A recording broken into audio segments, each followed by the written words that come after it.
예, 여러분 안녕하세요. 이제 수요일이 되었고 오늘은 1월 18일. 예, 수요일입니다. 사도행전 11장 1절부터 18절까지. 이게 사실은 그 10장을 요약하는 내용이거든요. 그런데 이걸 단순히 요약하는 것이 아니고 왜 이것이 필요한가? 요거에 중점을 두고 가야 되겠습니다. 유대에 있는 사도들과 형제들이 이방인들도 하나님의 말씀을 받았다 함을 들었더니. 예. 그러니까 이 가이사랴에서 있었던 이 일이 베드로가 예루살렘에 가기 어, 음, 전에 이미 소문으로 들어가게 된 거죠. 베드로가 예루살렘에 올라갔을 때 할례자들이 비난하여. 그러니까 교회 안에 훨씬 더 바리새주의적인 그런 제자들이 있었던 거예요. 그 뒤에도 보면은 여기 15장에 보면은 사도 바울과 바나바가 갈라디아 지역에서 제1차 선교 여행을 마치고 왔을 때 15장에 어떤 사람들이 유대로부터 내려와서 형제들을 가르치되 너희가 모세의 법대로 할례를 받지 아니하면 능히 구원을 받지 못하리라. 이 사람들을 그냥 편하게 유대주의자들 이렇게 보통 부릅니다. 여기서는 어, 사도행전 11장에서 2절에서 할례자들이라고 이렇게 불렀어요. 할례자들. 네. 네. circumcised believers. 그러면 이 예루살렘에 있는 제자들은 거의 다 할례를 받은 사람들이거든요. 그래서 할례를 받았다고 해서 할례를 받은 어, 자들이 이렇게 부르는 게 아닌 거예요. 이것은 할례를 받아야 구원을 받는다. 그러니까 이방인들에게는 어, 할례를 훨씬 더 요구하거나 아니면 이방인들에게 구원이 가는 것을 상당히 불편해하는 사람들. 그리고 그리스도를 믿지만 아직 유대인처럼 그렇게 사는 사람들. 이방인과 뭐 교제를 한다든지 이방인을 만난다든지 이방인이 먹는 음식을 먹는다든지 그들과 함께 먹는다든지 이런 것을 싫어하는 사람들을 그 초대교회에서 할례자들 이렇게 불렀던 거, 할례 받은 신자들 이렇게 불렀던 거예요. 그러면서 그들의 주장이 3절에 내가 할례자의 집에 들어가 함께 먹었다. 그러니까 이 앞에서도 베드로가 아, 이 고넬료를 만날 때 어떻게 말하냐면 여기 27절부터 읽어보니까 더불어 말하며 들어가 여러 사람이 모인 것을 보고 이르되 유대인으로서 이방인과 교제하며 가까이 하는 것이 위법인 줄을 너희도 알거니와 하나님께서 내게 지시하사 아무도 속되다 하거나 깨끗하지 않다 하지 말라 하시기로 부름을 사양하지 아니하고 왔노라. 묻노니 무슨 일로 나를 불렀느냐. 이게 고넬료가 베드로를 찾아온 것이 아니라 하나님께서 고넬료에게 나타나셔서 베드로를 초청하라 이렇게 말씀하셨잖아요. 여기 10장 5절에 내가 지금 사람들을 요바로 보내어 베드로라는 시몬을 청하라 이렇게 돼 있잖아요. 그러니까 하나님께서 고넬료에게 나타나셔서 베드로를 불러오라고 하고 또 베드로에게는 환상을 보여주셔서 고넬료에게 가라고 말씀하셨는데 이 할례자들이 그거를 어, 거부하는 거예요. 그러니까 하나님은 유대인과 이방인의 그 틀을 깨려고 하시는데 할례자들은 그것을 어, 받아들이지 못하는 겁니다. 예, 그리스도 복음의 핵심은 이 민족성을 버리는 것이 아니라 민족성을 가지고 있지만 민족성을 초월하는 거죠. 예. 자, 그래서 베드로가 뭐라고 설명합니까? 이르되 내가 무할례자의 집에 들어가 함께 먹었다 하니 베드로가 그들에게 이 일을 차례대로 설명하여 이르되 이제 여기 5절부터 어, 거의 17절까지 전체가 요 10장에 있던 일을 요약하는 거예요.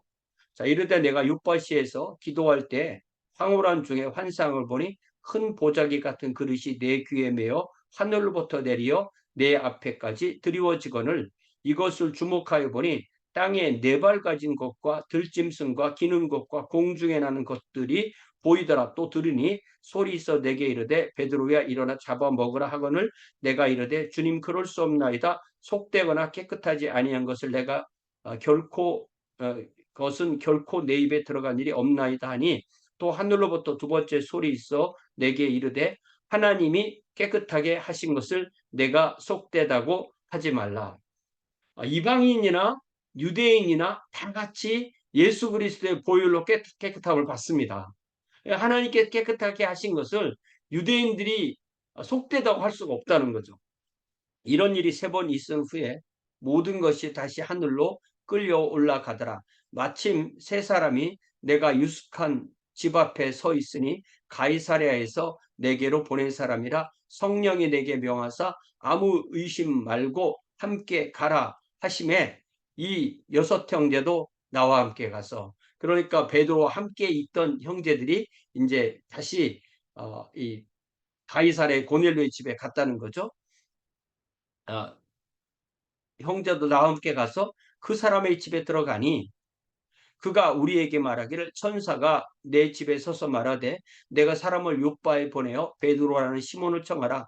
그가 너와 내 온 집이 구원받을 말씀을 내게 이르리라 함을 보았다가를 하나님께서 미리 보내주신 거죠. 그러니까 이게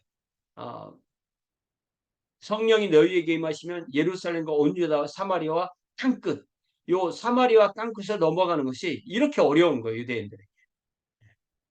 그래서 이 땅끝으로 넘어가는 첫 번째 이 공식적인 이 일이 사도 베드로를 통해서 이루어진 것을 보여주는 것입니다.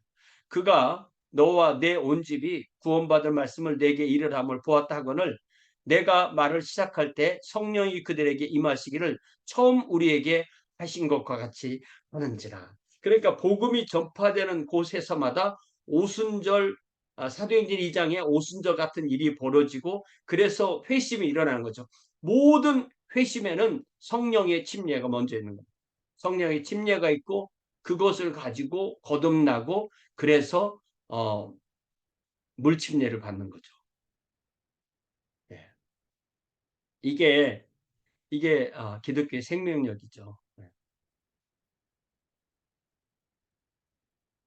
내가 말을 시작할 때 성령이 그들에게 임하시기를 처음 우리에게 하신 것과 같이 하는지라. 내가 주의 말씀에 요한은 물로 침례를 베풀었으나 너희는 성령으로 침례를 받으리라 하신 것이 생각나노라. 예. 그러니까 요한의 물 침례는 예수 그리스도께서 가지고 오신 하나님의 왕국의 성령 침례의 상징적인 표현인 거죠. 예. 그렇게 또 말할 수 있습니다. 그런즉 하나님이 우리가 주 예수 그리스도를 믿을 때 주신 것과 같은 선물, 즉 성령을 주셨으니 우리에게도 하나님이 예수를 믿을 때 성령을 주셨고 이방인에게도 하나님이 그들이 예수를 믿을 때 성령을 주셨는데 내가 누구이기에 하나님을 능히 믿겠느냐.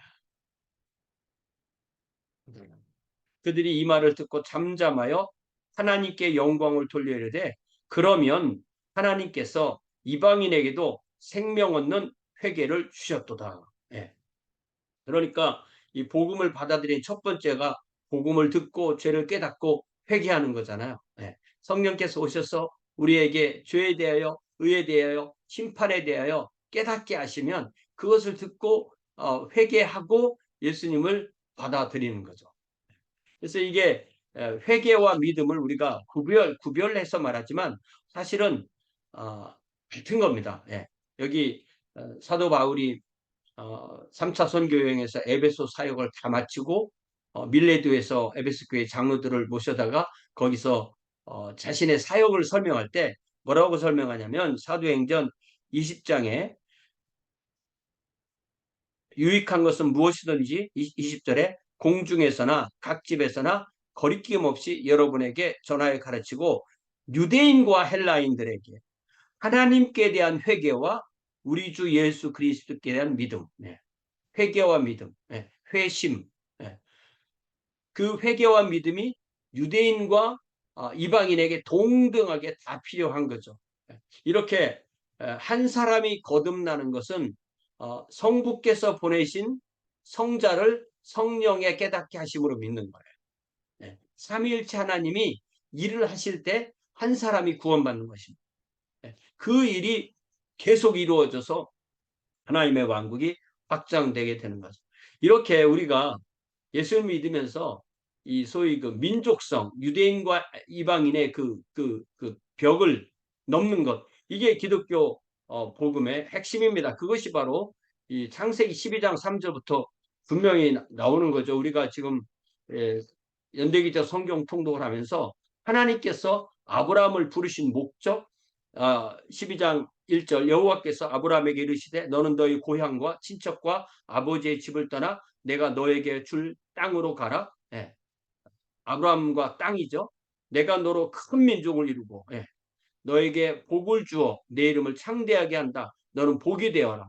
그러니까 이게 이 복, 먼저 하나님께 복을 받고 그 복이 다른 사람에 흘러가게 하는 것. 이게 기독교의 핵심인 거죠. 너를 축복하는 자는 그렇기 때문에 내가 복을 내리고 너를 저주하는 자에게는 내가 저주하리니 땅의 모든 족속이 너로 말미암아 복을 얻을 것이라. 땅의 모든 족속이라고 했지 아브라함의 그 육체적 자손인 유대인만 복을 받을 것이라고 하지 않으셨거든요.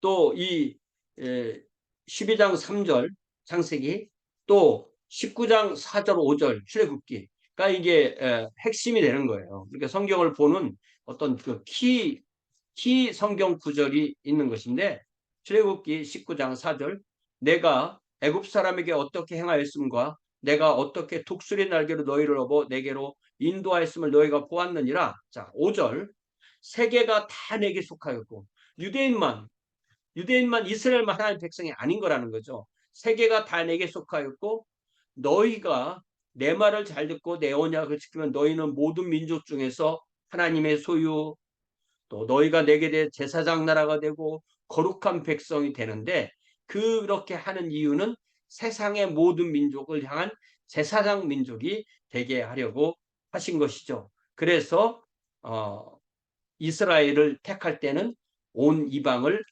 하나님께서 구원하실 그 계획 안에서 그들을 택하시게 된 것입니다. 근데 성경에서 이 문맥을 보지 못하면 우리가 예수님 믿으면서도 자민족 중심주의에 빠지게 되는 거예요.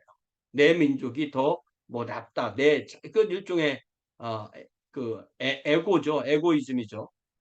자, 다시 에베소서 2장에서 보면 그러므로 11절에 그러므로 생각하라 너희는 그때 육체로는 이방인이요 손으로 육체에 행한 할례를 받은 무리라 칭하는 자들로부터 할례를 받지 않은 무리라 칭함을 받는 자들이라. 그때 너희는 그리스도 밖에 있었고 이스라엘 나라 밖의 사람이요 약속의 언약들에 대해는 외인이요 세상에서 소망이 없고 하나님도 없는 자이더니.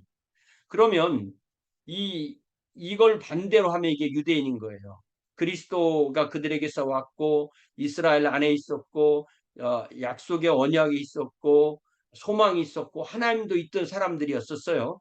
이제는 전에 멀리 있던 너희가 그리스도 예수 안에서 그리스도의 피로 가까워졌느니라. 유대인과 이방인이 가까워서 하나가 되었느니라. 그는 우리의 화평이신지라. 둘로 하나를 만드사 유대인과 이방인을 하나로 만드사 육체된 곳 곧 중간에 막힌 담을 자기 육체로 원수된 곳 곧 중간에 막힌 담을 자기 육체로 오시고 법조문으로 된 계명의 율법을 폐하셨으니 이는 이 둘로 자기 안에서 한 세 사람을 지어 화평하게 하시고 또 십자가로 이 둘을 한 몸으로 하나님과 화목하게 하려 하심이라. 원수된 것을 십자가로 소멸하시고 또 오셔서 먼 데 있는 너희에게 평안을 전하시고 가까운 데 있는 자들에게 평안을 정하시고 이는 그로 말미암아 우리 둘이 한 성령 안에서 아버지께 나아감을 얻게 하려 하심이라. 그래서 우리가 이 기독교 역사에서 유대인에 대한 큰 두 가지 잘못된 태도가 있거든요. 하나는 유대인들을 예수 그리스도를 죽인 민족이라고 해서 핍박하고 박해하고 그 정점이 이제 히틀러의 그 홀로코스트, 유대인 학살, 뭐 600만 명 죽었다고 하잖아요. 가스실에서. 그것이 정점으로 드러난, 그게 2000년 기독교 역사에서 유대인 박해가 잘 있어 왔고, 그때가 하나의 정점이었던. 또 하나의 반대의 극단은 유대인들에 대해서 특별하게 하나님의 어떤 보호하심이나 그들을 향한 어떤 그 편애가 있을 거라고 생각하는 거예요. 마치 그들은 예수님을 믿지 않아도 구원받을 것처럼 말하는 거예요.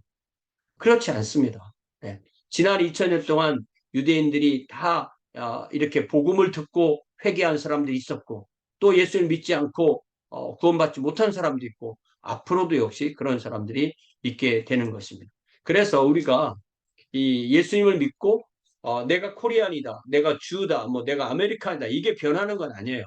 그 구별은 분명히 있는 겁니다. 그렇지만 예수 안에서 우리가 하나라는 것, 유대인과 이방인이 하나라는 것, 단지 유대인과 이방인만 하나인 것이 아니라 우리가 금과 옥조처럼 여기는 이 갈라디아서 3장 28절에 있는 말씀처럼, 갈라디아서 3장 28절에 있는 말씀처럼 27절, 누구든지 그리스도와 합하기 위하여 침례를 받은 자는 그리스도로 옷 입었느니라. 우리가 그리스도로 옷 입었기 때문에 그 사람이 유대인이든 헬라인이든 종이든 자유인이든 남자나 여자이든 예수님을 믿는다고 유대인 헬라인 구별이 없어지는 것이 아니고, 남자 여자 구별이 없어지는 것도 아니고, 종과 자유인의 구별이 없어지는 것이 아니지만 다 그리스도 예수 안에서 하나이다. 너희가 그리스도의 것이면 곧 아브라함의 자손이요 약속대로 유업을 이을 자니라. 그러니까 이 아브라함이 믿음의 조상이고 우리 조상이다. 나의 육체의 조상은 코리안이면 단군이라고 할 수 있지만,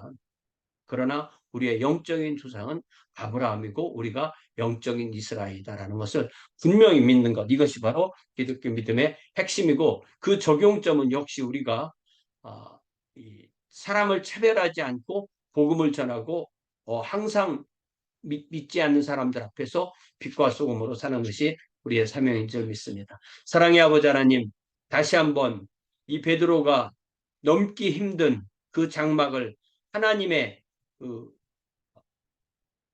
주도하심으로 고넬료에게 베드로를 청활하시고, 베드로가 그 어려운 그 장벽을 이겨내고 고넬료를 만나고 복음을 전하고 성령께서 임하시고 다시 예루살렘에서 그것을 다시 전하는 이런 내용을 통해서 우리가 가지고 있던 고정관념이 얼마나 뿌리 깊고 그것을 또한 이겨내기가 얼마나 어려운지를 깨닫게 하시고, 우리가 우리의 생각이 유연하여서 주님께서 주의 말씀으로 성령으로 바꾸어 주시면 바꿀 수 있는 그러한 귀한 주의 자녀들로 복 내려 주시옵소서. 예수님의 이름으로 기도하옵나이다. 아멘. 네, 고맙습니다. 이제 1월 22일 주일에 만나서 함께 주님을 예배하겠습니다.